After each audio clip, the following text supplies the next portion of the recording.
daldala milkaawaa ta'e guddisuuf yookaan gaggeessuuf qabxiilee maal faa beekuutu sirra jiraata. Qabxiilee san beekuun qofti murteessaadha. Akkam jirtan nagaa fayyaa hordoftootaa fi daawwattoonni keenya. Bakkuma jirtanitti nageenyi isiniif haa ta'u. Arraan tana sagantaa arraatiin qabxiilee 9 gorsa daldala milkaawaa ta'e gaggeessuudhaaf nu gargaaru. Hawwaliin laallu ta'a jechuudha. Qabxiileen seelan tuni maal faadha? Kan jiru bal'inaan keessa deemneeti waliin laalla. Inni tokkoffaan gurmaawaa ta'uudha. Gurmaawaa ta'uu jechuun nama 2 fi 3 akkana taatee gurmaa'uu jechuun miti. Atummaan mataan kee qindaawaa ta'uu danda'utu sirra jiraata.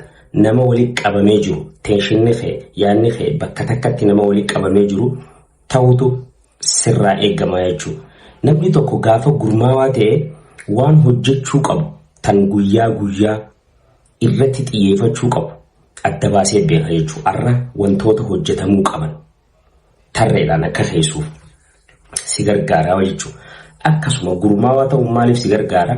Wanta arraaf karoorfatte yookaan torbee kanaaf karoorfatte san akka tartiibaan xumurtuuf hedduu si gargaaraa jechuudha. Inni lammaffaan galmee bal'aa ta'e qabachuu. Daldaltoonni daldala milkaawaa ta'e addunyaa kanarra gaggeessan hanga fedhan takka biizii yoo ta'anis hojiin hanga fedhe yoo itti baay'atellee galmee herrega isaanii kan guyyaa tartiibaan yeroo honnanii fi galmeessu jechuudha. Maali wanni bahee wanni galee hoo maali? Maallaqaanis wal qabatee akkasuma meeshaanis wal qabatee jechuudha. Hanga feete biizii taatu wanta kana dagachuun sirra hin jiraatu jechuudha. Feetu dukkaana xiqqaa qabaadhu, feetu daldala guddaa qabaadhu. Baasii guyyaa keetii meeshaa guyyaa irraa baatee fi tan seente. Baasii guyyaa irraa baatee fi tan baate tan seente adda baafattee galmeedhaan kaawutu sirra jiraata jechuudha. Hanga feete biizii yoo taate kana irraanfachuu hin qabdu.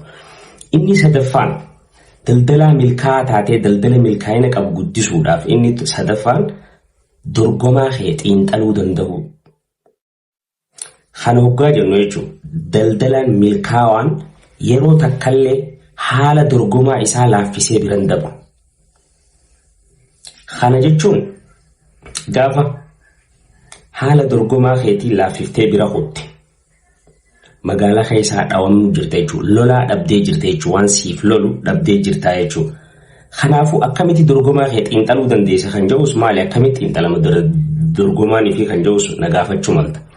Fakkeenyaaf yoo ati mana nyaataa qabaatte namni dorgomaa keetii mana nyaataa si wal fakkaatu qabaate simpili nyaata isaa san dheeyxee fayyadamuudhaan haala inni maamilatti qabu, haala gatii isaa, haala hojjettoota isaa jechuudha. Hojjettoota achi keessa hojjetanii siigaltee kana sirriitti hubachuutu sirra jiraata jechuudha. Eessa dadhabinni isaa kan jiru, ciminni isaa eessa kan jiru sirriitti adda baafattee beekuutu sirra jiraata jechuudha.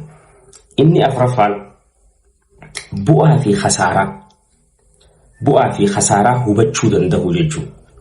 Irra guddaan keenya bu'aa fi khasaaraa hubachuu irratti rakkoo qabna. Milkaa'inaaf daldala keessatti milkaa'inaadhaaf furtuun ijoon tokko hongee yookaan khasaaraa yookaan riiskii shalagamaa ta'e fudhachuu danda'utu sirra jiraata jechuudha. Kana yeroo siin jedhu bu'aa gaafa milkooyte argattu caalaa wanni ati xiinxaluu qabdu bu'aa gaafa milkooyte argachuu deemtu xiinxaluu caalaa gaafiin atiif gaafachuu qabdu bu'aan argachuuf xiinxalisa yoo gad bu'e hoo maaltu ta'a? Kan jedhu deebisaa argachuu qabda gaafii tanaaf gaafatte. Irra guddaan keenya bakki itti hufnu takka bakka kana jechuudha.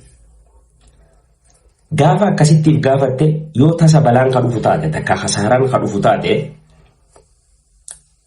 maal akka khasaaraan taate hubattaa jechuudha. Deebitee survive godhuudhaaf nama tasgabbii qabu jechuudha. Yoggaa san tasgabbii dhooran. So kanaafuu bu'aa qofa xiinxaluu osoo hin ta'in